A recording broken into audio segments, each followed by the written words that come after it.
Nai-stress o pagod na pagod ka na ba? Gusto ko lang ipaalala sa'yo na kahit gaano ka ka-stress ngayon, wag na wag kang sumuko sa mga pangarap mo. Kailangan mong tandaan parati na magtiwala ka sa progress na nangyayari sa buhay mo. Kahit alam ko na minsan sobrang hirap at sobrang nakakapagod na din talaga. Magtiwala ka sa kakayahan mo. Ang dami mo nang nalagpasan na mga malalaking problema dati. Ngayon ka pa ba susuko?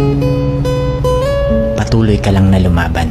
Kung pakiramdam mo ngayon na nahuhuli ka na sa buhay, siguro dahil nakikita mo yung mga kakilala mo o yung mga kaibigan mo, pakonti-konti may na-achieve na sila. Parati mong tandaan na lahat tayo ay may kanya-kanyang timeline sa buhay. Hindi ka nahuhuli at hindi ka rin naman nauuna. Kung nasaan ka man ngayon sa buhay mo, yan ang lesson at experience na kailangan mong pagdaanan ngayon. Lahat tayo ay may sariling kwento sa buhay na makaka-inspire